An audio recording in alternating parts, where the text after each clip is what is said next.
안녕하세요. 동순교회 성서 아카데미 네 번째 시간 다윗입니다. 저는 강의를 맡은 청년부 안성현 목사입니다. 이제 네 번째 강의 시작하도록 하겠습니다.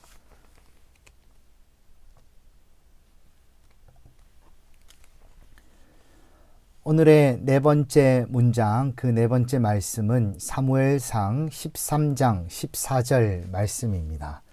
우리 함께 읽어보도록 하겠습니다. 여호와께서 그의 마음에 맞는 사람을 구하여 여호와께서 그를 그의 백성의 지도자로 삼으셨느니라. 아멘. 한 번만 더 읽어볼까요?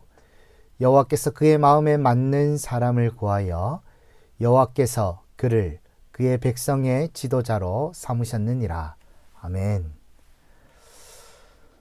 우리는 다윗에 대해서 잘 알고 있습니다. 하나님 앞에서 순전한 사람, 그러나 한편으로는 끔찍한 죄를 저지른 그 사람입니다. 하나님께서는 왜 다윗을 택하여서 하나님의 마음에 맞는 사람이라 그렇게 말씀하셨을까요? 우리가 생각하기에 다윗은 참 하나님 앞에서 순전한 믿음, 또 신실한 믿음도 있었지만은 다윗이 지은 죄를 생각하면 정말 끔찍하죠. 그런 다윗의 모습이 하나님의 정말 마음에 맞는 그런 모습이었을까? 그러한 궁금증을 가지고 계속해서 나아가 보도록 하겠습니다. 이제 사도행전 17장 말씀을 봅니다. 사도행전 17장 22절에서 23절인데요. 우리 함께 읽어보도록 하겠습니다. 내가 이새의 아들 다윗을 만나니 내 마음에 맞는 사람이라 내 뜻을 다 이루어 주리라 하시더니 하나님이 약속하신 대로 이 사람의 후손에서 이스라엘을 위하여 구주를 세우셨으니 곧 예수라. 아멘. 사도행전 17장에서 바울은 복음을 전하면서 이렇게 말씀했습니다. 다윗에게 하신 말씀, 내 마음에 맞는 사람을 세운다는 그 약속이 다윗이 아닌 다윗의 후손으로 오셨던 성자 하나님, 즉 우리 구주 예수 그리스도를 가리킨다고 그렇게 말씀했지요. 그럼 하나님의 약속은 무엇인가? 구약에서 하신 그 하나님의 약속, 다윗이 아니었나? 예수님을 가리키고 있었나?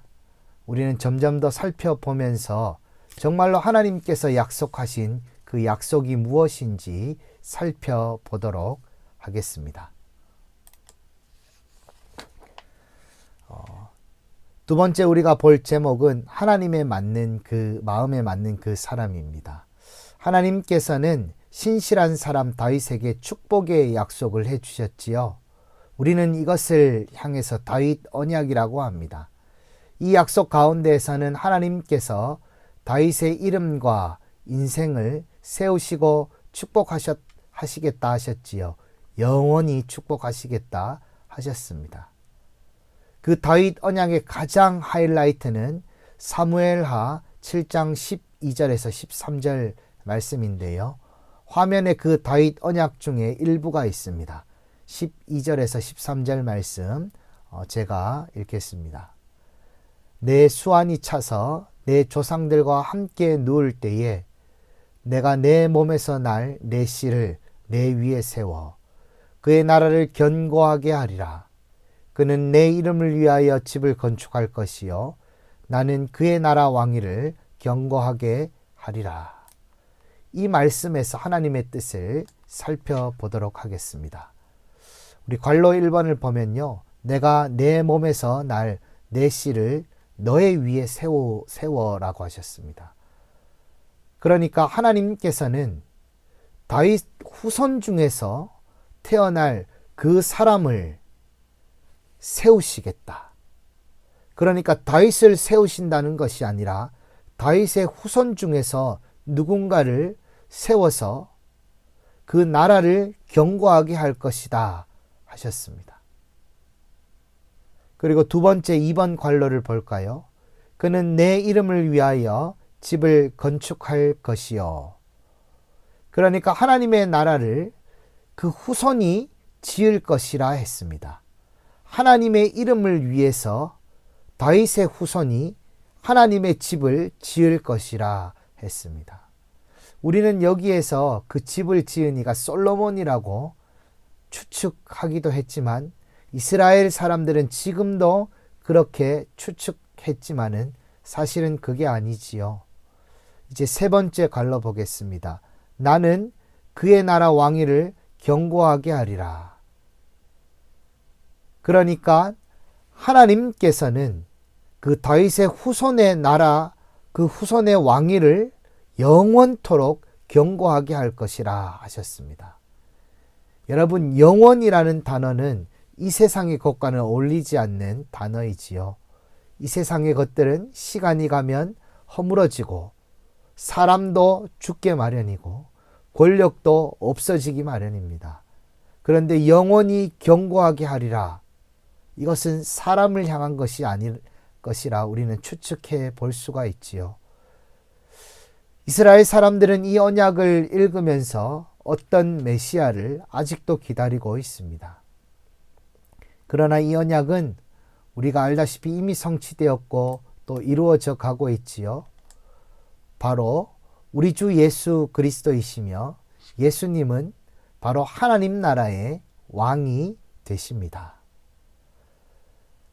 그래서 하나님의 마음에 맞는 그 사람은 다윗의 후손으로 오실 예수 그리스도를 가리킵니다.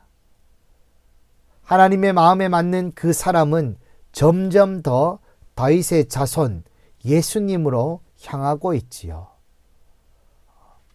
우리 이제 다음 페이지 넘겨보도록 하겠습니다. 그런데 구약 성경을 보면서 우리는 조금 의문이 듭니다. 왜 하나님께서는 성자 예수님을 이 땅에 다윗의 자손으로 그리고 하나님 나라의 왕으로 보내주셨을까? 우리 궁금증이 들지요. 우리 모든 성경은 예수님을 가리킵니다. 우리 요한복음 20장 31절을 읽어볼까요? 오직 이것을 기록함은 너희로 예수께서 하나님의 아들 그리스도이심을 믿게 하려 함이요. 또 너희로 믿고 그 이름을 힘입어 생명을 얻게 하려 함이라 라고 했습니다. 요한복음이 기록된 이유, 그리고 모든 구약과 신약이 기록된 이유에 대해서 이렇게 말씀하지요. 예수 그리스도께서 하나님의 아들이심을 나타내고 그리고 예수님의 그 이름을 힘입어서 영원한 생명을 얻고 구원을 받게 하기 위해서 이 구약과 신약이 기록되었다. 그래서 이번에 성서 아카데미는 구약에 관한 것이지요. 우리 모세부터 다윗까지 그리고 예수님께로 향하는 이 여정, 구약의 여정을 오늘 살펴보기를 원합니다.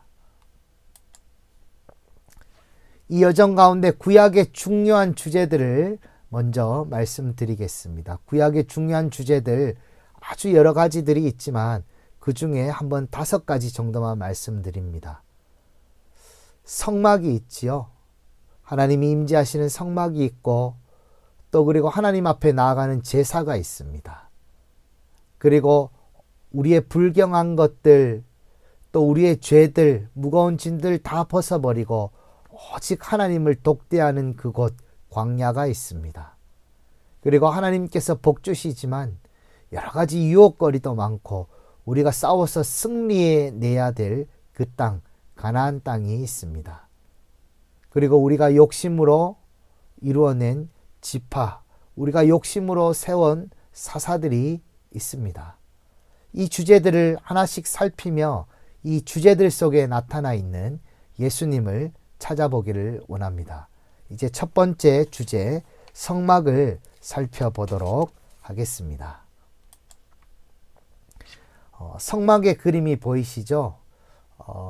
성막 뜰 문에서 빨간 화살표를 통해서 이렇게 들어가면 첫 번째로 번제단, 놋제단을 만납니다. 그리고 놋제단을 지나면 물두멍, 깨끗이 씻을 수 있는 물두멍이 있습니다. 그리고 물두멍을 통해서 성막문으로 들어가면 거기에 떡 진설상이 있고 금촛대, 금등대가 있지요. 그리고 분향단을 지나서 휘장을 넘어서면 하나님의 임재가 있는 지성소로 들어갈 수 있습니다. 이것이 성막의 당면인데요. 다시 한번 말씀드리면 성막은 이러한 차례로 지성소로 들어갈 수 있습니다. 성막 뜰문을 지나서 번제단을 지나고 물두멍을 지나고 성막문을 지나서 진설상과 금촛대를 지납니다. 그러면 휘장이 나오고요. 지성소가 나오게 됩니다. 이것이 성막입니다.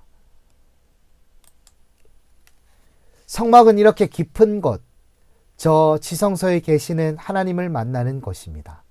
하나님께서 우리에게 이렇게 성막을 보여주시고 내려주신 것은 우리 가운데 하나님이 계신다는 임마누엘의 하나님을 보여주시기 위함이지요. 우리 출애굽기 29장 42절 말씀과 46절 말씀을 읽어보았으면 좋겠습니다. 제가 읽어보겠습니다. 이는 너희가 대대로 여호와 앞 회막문에서 늘 드릴 번제라. 내가 거기서 너희와 만나고 내게 말하리라. 그들은 내가 그들의 하나님 여호와로서 그들 중에 거하려고 그들을 애굽 땅에서 인도하여 낸 줄 알리라. 아멘. 여기에 1번 괄호를 보면요. 내가 거기서 너희와 만나고 내게 말하리라 라는 말씀이 노란색 글씨로 있습니다. 임마누엘의 하나님, 우리에게 임재하시고 우리와 함께 하시는 하나님을 성막 지성소에서 만날 수 있습니다.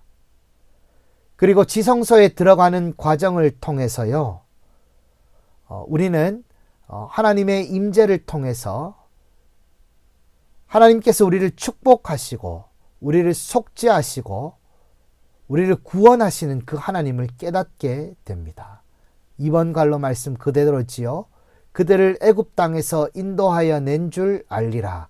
구원하신 그 하나님을 만나게 됩니다.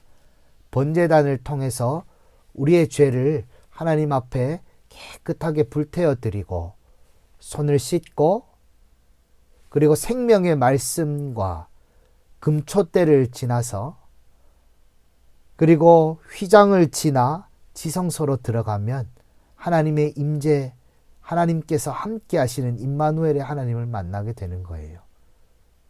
그곳에서 우리를 구원하신 그 하나님을 기억하고 감사하며 만나는 것이지요. 여러분, 예수님의 탄생에 대해서 구약 성경의 말씀은 임마누엘이라 하였지요. 그리고 신약 마태복음의 말씀에도 이렇게 되었지요. 보라, 처녀가 잉태하여 아들을 낳을 것이요 그의 이름은 임마누엘이라 하리라. 번역한즉 하나님이 우리와 함께 계시다. 그죠? 또한 지성소로 가는 성막의 휘장은 예수님의 육신이지요.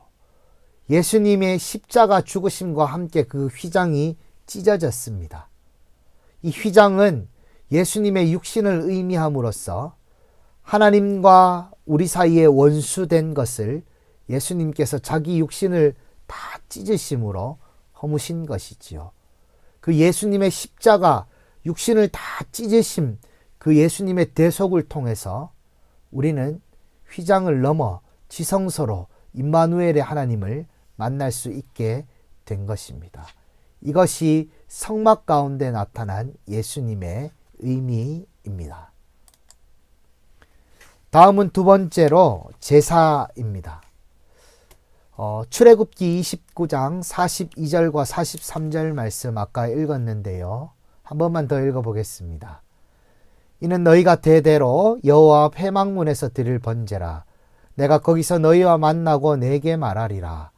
내가 거기서 이스라엘 자손을 만나리니 내 영광으로 말미암아 회막이 거룩하게 될지라.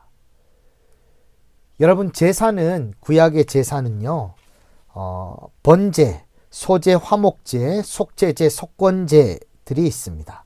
여기서 가장 일반적인 제사는 번제와 화목제입니다. 여러분, 이 번제를 통해서, 화목제를 통해서 우리의 죄를 용서받고 하나님과의 원수되었던 그 관계를 다시 화목하게 회복합니다. 여러분, 예수님께서는 이 제사물이 되셨지요.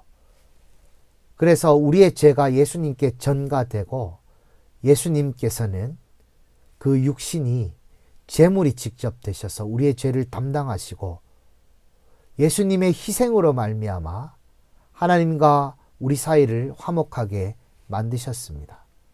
제사의 목적은 여러분, 그래서 임마누엘과 거룩입니다.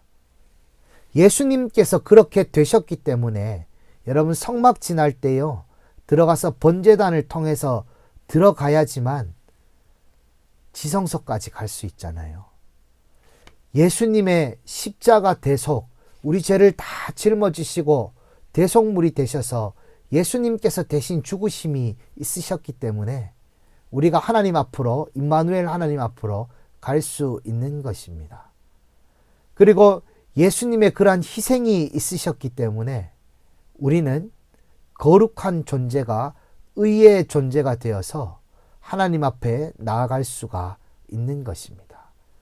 제사를 통해서 예수님께서 우리 가운데 계시며 제사를 통해서 우리를 거룩하게 하심으로 예수님께서 우리를 하나님 앞으로 인도하십니다. 그것이 제사의 의미입니다. 그리고 다음은 주제 광야입니다. 여러분, 광야는 예수님이 40일 금식기도 시험 받으신 곳이기도 하지요. 하나님께서는 이곳에서 이스라엘 백성들을 연단하셨습니다. 우리 신명기 8장 2절에서 3절 그리고 6절 말씀 읽어보도록 하겠습니다. 하나님 여호와께서 이 40년 동안에 내게 광야길을 걷게 하신 것을 기억하라. 이는 너를 낮추시며 너를 줄이게 하시며 또 너도 알지 못하며 내 조상들도 알지 못하던 만나를 내게 먹이신 것은 사람이 떡으로만 사는 것이 아니요 여호와의 입에서 나오는 모든 말씀으로 사는 줄을 내게 알게 하려 하심이니라. 내 하나님 여호와의 명령을 지켜서 그의 길을 따라가며 그를 경외할지니라. 아멘.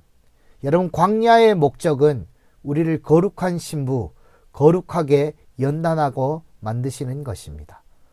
여러분, 하나님께서는 이곳에서 이스라엘 백성들을 연단하셨죠. 그들을 겸손하게 하셨습니다. 그리고 그들을 먹이시는 분이 그들 스스로가 아니고 또 그리고 누가 주는 것도 아니고 오직 하나님이 그들을 먹이심을 알게 하셨지요. 그래서 그들이 말씀으로 살아감을 깨닫게 하는 것이에요. 우리 갈로 1번의 말씀처럼 여호와의 입에서 나오는 모든 말씀으로 사는 줄을 내게 알게 하려 하심이니라. 애굽을 의지하는 것도 아니에요. 자신의 힘을 의지하는 것도 아니에요. 오직 하나님께서 우리를 먹이시는 줄 믿습니다. 말씀이 우리를 인도하셔서 말씀이 우리를 먹이십니다. 그것을 깨닫게 하려 하시는 거예요. 우리 생명의 주인이 하나님이시다. 그래서 그들이 하나님을 경외하며 그분의 길을 따라 걷도록 하나님을 경외하도록 만들고 싶으셨습니다. 갈로 2번의 말씀처럼 내 하나님 여호와의 명령을 지켜서 말씀을 지켜서 그의 길을 따라가며 그를 경외할지니라.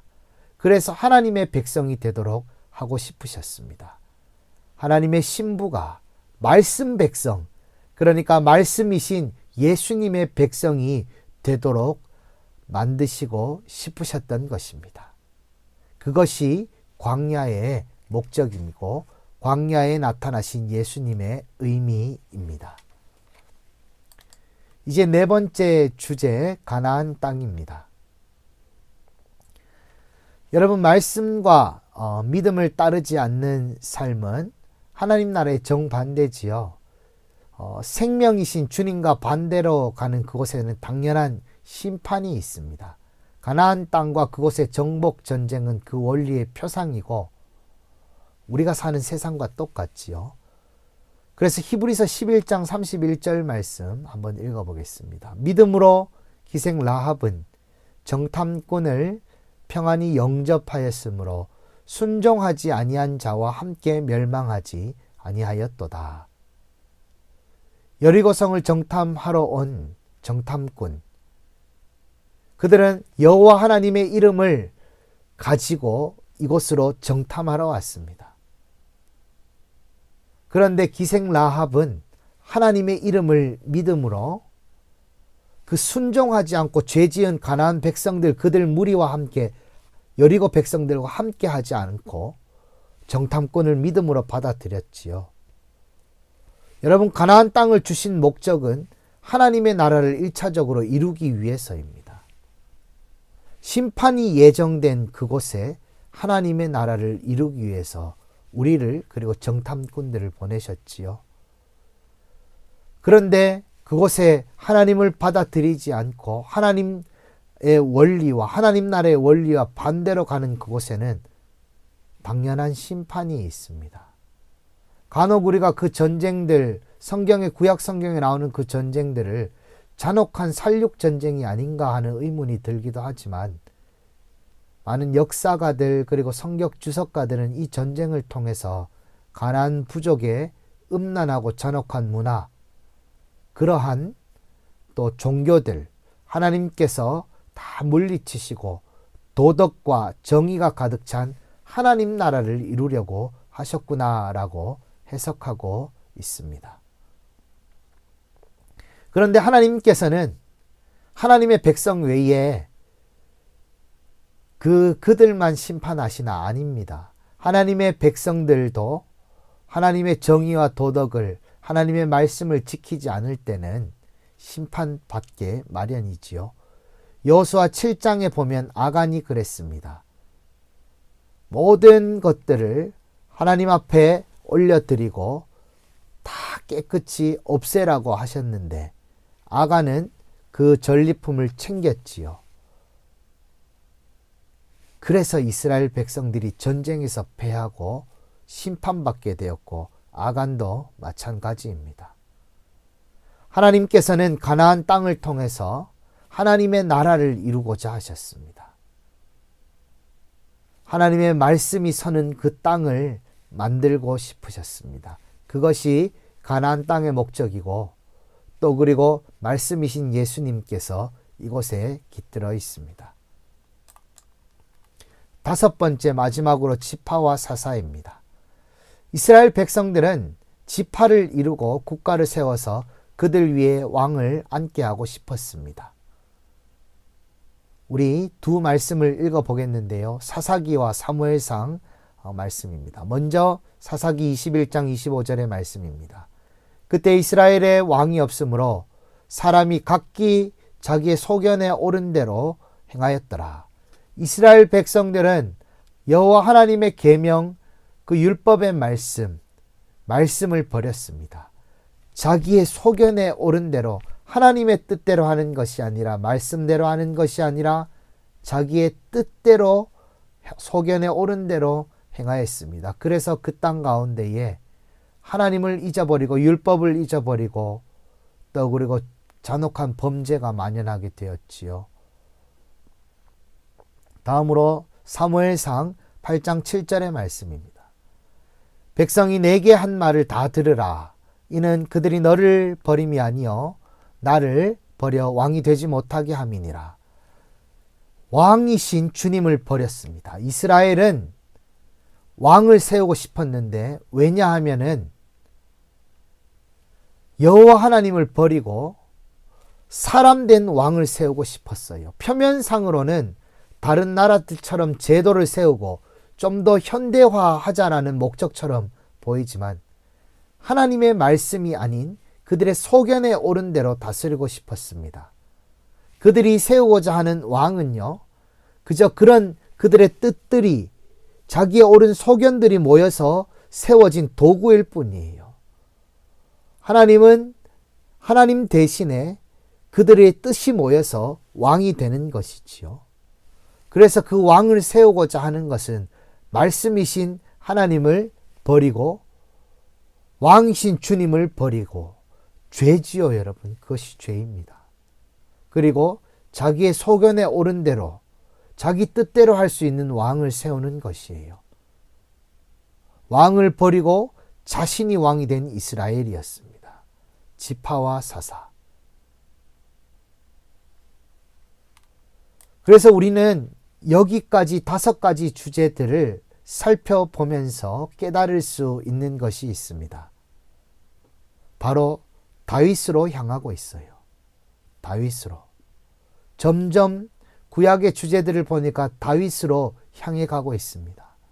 하나님은 성막과 제사를 통해서 하나님 당신께서 임마누엘 우리와 함께 하시고 거룩도 이루어주고 싶으셨어요.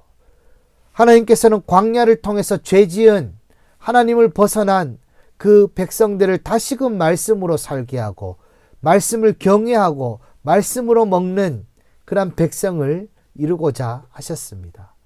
하나님께서는 가나안 정복을 통해서 하나님 나라 백성들이 살 곳을 마련하시고 그리고 하나님의 정의와 도덕을 회복하고자 하나님의 말씀이 서는 그 땅을 다시 만들고자 하셨습니다. 그러나 이스라엘 백성들은 계속해서 하나님을 등졌습니다.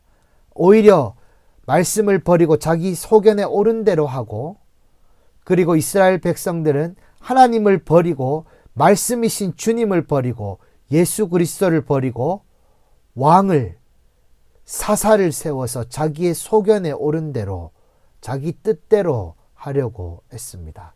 그래서 하나님께서는 2번째로 계획을 옮기셨지요. 그것이 바로 다윗입니다.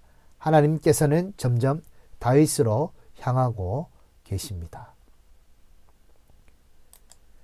그런데 여러분, 다윗은 어떠한 사람이길래 하나님께서 세우셨을까? 여러분, 사실 다윗은 이새의 8 아들 중에 막내이자 목동이었어요. 가족들도 업신여겼습니다. 골리앗과 싸우고 있는 그 전쟁터에 점심이나 갖다 주라 아버지 이새는 얘기했죠. 그리고 형은 전쟁에 도시락 갖다 주러 온 다윗을 향해서 너 여기 구경하러 왔느냐, 너의 악한 마음을 안다 라며 핀잔을 주고 업신여기고 무시했습니다. 그러한 연약한 다윗이었어요. 그런데 우리는 다윗의 참 좋은 면들을 알고 있습니다. 그는 용맹하고 믿음이 강한 사람이었습니다. 골리앗 앞에서 모두가 떨고 있을 때 여호와 하나님의 이름으로 나아간다 있습니다. 그리고 전쟁은 하나님의 손안에 있다고 하면서 물맷돌로 골리앗을 물리쳤지요. 그리고 그는 하나님을 경외하고 또 그리고 성품이 온유한 그런 사람이었습니다. 자신을 죽이려 하는 사울을 함부로 죽이지 않았어요. 여러 번 사울을 죽일 기회가 있었지만 살려주었습니다. 왜냐하면은 하나님이 기름 부어 세우신 왕이라는 그 이유 때문이었습니다. 하나님을 경외하는 믿음이 있었고 자신을 죽이려는 사울을 용서하는 그 온유함이 그에게 있었던 것입니다. 참 좋은 면 또 있지요. 그는 인자하고 용서할 줄 아는 사람이었습니다. 자신의 원수 사울, 그 사울의 손자 무비보셋, 다리 절룩절룩거리는 그를 자신의 식탁에서 먹도록 했습니다. 그를 보살펴 주었어요. 자신을 저주하는 시므이를 하나님의 뜻이라며 살려두었습니다. 그리고 반역한 아들 압살롬을 용서하기 위해서 애썼습니다. 또한 마지막으로 다윗은 순종하고 겸손할 줄 아는 인물이었습니다. 다윗은 모든 정적을 다 물리친 뒤에 이제 예루살렘에서 왕으로 등극하면 됐어요. 그러나 그는 그 순간에도 하나님께 여쭤봤습니다. 하나님은 어떻게 할까요? 어디로 갈까요? 하나님께서는 헤브론에 머물라고 하셨습니다. 그래서 그는 예루살렘으로 바로 올라가지 않고 헤브론에서 기다리다가 이후에 나중에 예루살렘으로 가게 되었지요. 그리고 그는 회개할 줄 아는 인물이었습니다. 물론 큰 죄를 저질렀지만 그는 선지자 나단과 가색의 지적을 받고 하나님의 말씀을 들은 뒤에 진심으로 뉘우쳤습니다. 진심으로 하나님 앞에서 회개하는 자였습니다. 그런데 그에게 큰 약점이 있었지요. 바로 간음과 살인교사입니다. 자기 부하들 저렇게 나아가서 전쟁하고 있는데 늦게 일어나서 여인의 벗은 몸을 보고 그 여인 밧세바와 동침하였고 밧세바를 임신하도록 만들었습니다. 그리고 그 사실을 숨기기 위해서 우리아가 돌아왔을 때 밧세바와 동침하도록 하려고 명령했지만 충성된 장군 우리아는 그렇게 하지 않았죠. 그래서 다윗은 우리아를 아예 죽이기 위해서 저기 저 앞 맨 최전선으로 우리아를 보내서 죽도록 한 살인교사범입니다. 그것만 있습니까? 그는 참으로 교만한 자였지요. 인구조사를 하면서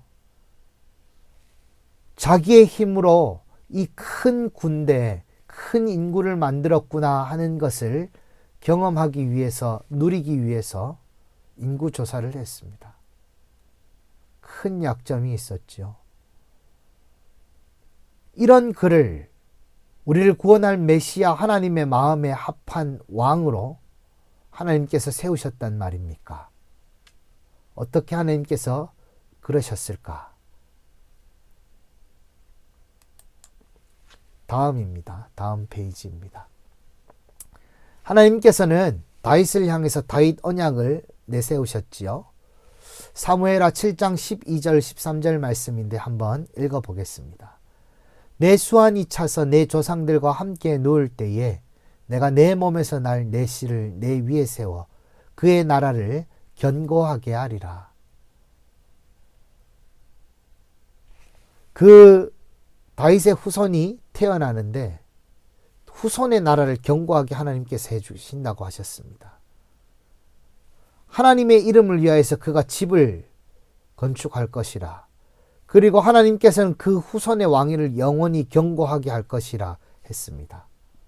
다윗 입장에서는 사람인 자기 자신을, 그리고 자기 자신의 사람 후손을, 그 후손을 위한 하나님의 축복 언약이라 생각했겠지요. 하나님의 약속은 사실 이스라엘 백성 입장에서는 이스라엘 두 나라 민족의 멸망으로 중단되고 실패한 것처럼 보였습니다. 후손들이 다 끊어졌고 영원할 것만 같던 그 나라들은 멸망하고 다 흩어졌지요. 아수르에게, 바벨론에게 다 멸망했습니다. 하나님의 약속이 실패한 것입니까? 아니지요. 하나님의 언약과 그 구원은 연약한 인간과 그들의 제도를 통해서 이루어지지 않습니다. 인간을 통해서, 인간의 나라를 통해서 하나님의 언약, 영원한 것은, 구원은 이루어지지 않습니다. 하나님의 해결책이 무엇입니까? 우리는 잘 알지요. 바로 다윗 언약은 우리 주 예수 그리스도를 향하는 것입니다. 다윗의 자손은 예수님으로 향하는 하나님의 뜻이에요. 다윗 언약은 예수님을 가리키는 것입니다. 다윗의 후손으로 오신 예수님을 세우셨어요. 네 몸에서 날, 다윗의 몸에서 날 씨를, 후손을 다윗 뒤에 세워서, 그러니까 예수님을 그렇게 세우신 것이지요. 성자 하나님이신 예수님께서 우리와 똑같은 인간의 몸, 다윗의 후손의 몸을 입고 이 땅에 오셨습니다. 하나님께서 그 예수님을 세우셨고 예수님의 나라, 하나님의 나라를 이 땅에 세우신 것입니다. 그 나라에 예수님이 왕이 되게 하신 것이지요. 그 왕위를 하나님께서는 영원토록 견고하게 할 것입니다. 그래서 말씀이신 예수님께 순종하면서 백성답게 사는 자는 예수님을 왕이라 부릅니다. 더 나아가서 주여, 주님이라 부르지요. 그런 자는 하나님 나라의 백성이 되는 것입니다. 그것이 바로 다윗 언약이고 하나님의 계획이며 그의 나라 왕위를 영원하게 견고하게 하는 하나님의 약속인 것입니다.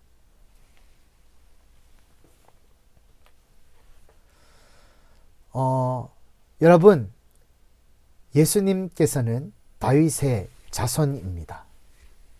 다윗의 자손. 여러분, 구약 성경에서는 그 예수님에 대해서 끊임없이 말씀하고 있지만 이스라엘 백성들은 아직도 사람으로 올 메시아, 다윗의 후손을 아직도 기다리고 있습니다. 그러나 예수 그리스도께는 이미 오셨지요. 또 그리고 우리를 위해서 오실 것입니다. 그분을 위한 예언들이 구약에 이렇게나 많이 기록되어 있습니다. 이사야 11장 10절입니다. 그날에 이새의 뿌리에서 한 싹이 나서 만민의 기치로 설 것이요. 이새의 뿌리, 다윗의 후손에서 한 싹 후손이 나서 만민의 깃발로, 구원의 깃발로 우뚝 선 우리 주 예수 그리스도를 말씀하는 것입니다. 열방이 그에게로 돌아올 것입니다. 예수께서 열방을 구원하실 것입니다. 예수님께서 거하시는 그 하나님의 나라가 영광이 넘칠 것입니다. 미가서 5장 2절의 말씀입니다. 베들레헴 에브라다야, 너는 유다 족속 속에 작을지라도 이스라엘을 다스릴 자가 내게서 내게로 나올 것이라. 그렇지요. 예수님의 고향. 그러나 그 작은 곳에서도 예수님께서는 태어나셔서 이스라엘의 왕이시죠. 그리고 우리 모든 이들의 왕이 되시고 우리 모든 피조물들의 왕이 되십니다. 예수님의 근본은 영원에 있습니다. 영원하신 하나님의 아들 성자 예수님이시기 때문입니다. 마태복음 1장 1절에도 그렇게 말씀하고 있지요. 아브라함과 다윗의 자손 예수 그리스도의 계보라. 아멘. 이 모든 성경들이 예수님과 그의 나라와 구원에 대해서 말씀하고 있습니다.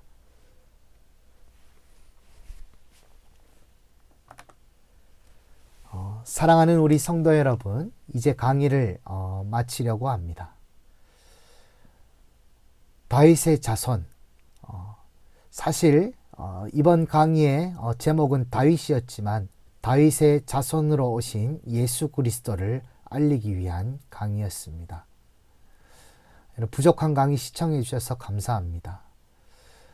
인간의 모든 죄도 그 나라로는 하나님의 구원을 이룰 수 없지요. 다윗을 보면서 우리 자신을 한번 되돌아봅시다. 우리의 어떤 능력, 우리의 어떤 힘, 내가 가지고 있는 세력, 나의 나라, 그것들이 구원을 이룰 수 있습니까? 아니요, 없지요. 오직 주님의 말씀, 오직 예수 그리스도를 통해서만, 예수 그리스도의 말씀의 가치가 서 있는 그것으로 가득 찬 그의 나라를 통해서만 영원한 생명이 있고 구원이 이루어집니다. 우리는 다윗을 보면서 나도 다윗처럼 연약하구나. 그리고 하나님 참 감사합니다. 예수님을 나와 같은 모습으로 보내주셔서, 그리고 내가 그 예수님을, 인간의 몸으로 오신 예수님을 닮을 수 있도록 그 깃발을 세워주셔서 감사합니다. 이 교훈을 얻으시고 은혜를 얻으시며 한 주 행복하게 살아가시는 우리 동숭의 모든 성도님들 되시기를 축원드립니다.